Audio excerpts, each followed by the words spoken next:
The emotional debate over homosexuality was set aside for a couple of hours Sunday as 6,500 delegates came together for Eucharist services. But there was no doubt that the center of attention at the conference was V. Gene Robinson, the first openly gay person to be elected bishop. He was elected by his New Hampshire diocese, but there were fears that his confirmation by delegates here could splinter the 2 million member church. The Episcopal Church is part of the worldwide Anglican Communion. Only U.S. Episcopals can vote at this convention, but some foreign church leaders have publicly opposed Robinson. Nigerian Archbishop Josiah Idowu Ferone did not mention Robinson, but urged the gathering to carefully consider the impact of their vote. There is this saying in my part of the world, when America sneezes, the rest of the world catches a cold. Our family, which is the Anglican family, takes the Episcopal Church USA very seriously. And I want to plead that you don't sneeze too much. However, debate followed quickly at the church's House of Deputies. It has both lay and clergy members, and it's one of 2 bodies that must confirm new bishops. Supporters of Gene Robinson said the autonomy of each church must be respected at national and diocese level. New Hampshire has elected a man they know, a man they love, a man they believe is someone who follows Christ in all that he does. I ask that you honor their decision because they know him, they trust him, they love him. Your vote in favor of consent to the election of my friend Gene Robinson may have some repercussions for you at home. You may be afraid of schism and afraid it will hurt your church budget. Don't be afraid, be of good courage. Fear is the absence of faith. But opponents said their faith is based on biblical teachings. My opposition is based upon Holy Scripture. Nowhere in Scripture is homosexuality affirmed. It is mentioned no less than 5 times, and in all cases, Scripture disaffirms homosexuality.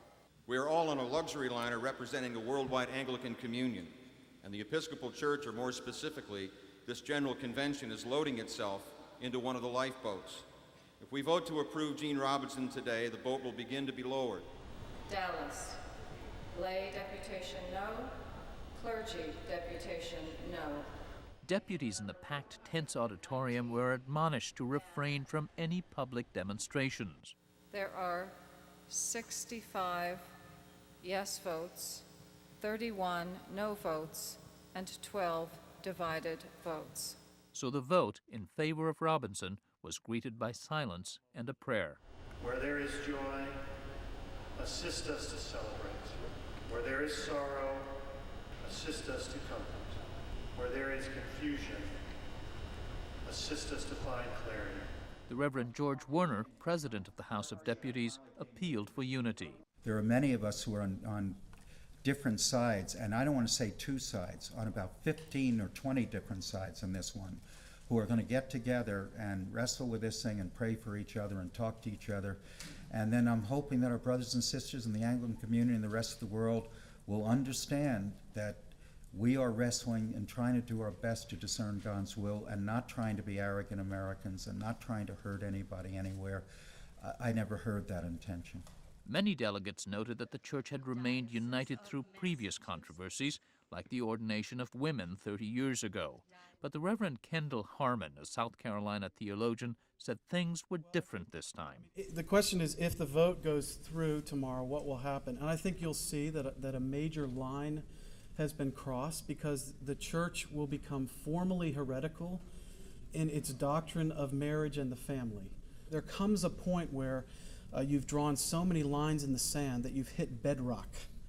And that, in the view of a huge number of Anglicans in the world, is exactly where we find ourselves today. For his part, Robinson, who was flanked throughout the conference by his partner Mark Andrew and daughter Ella from a previous marriage, reacted with mixed feelings. It involves some pain for a lot of us.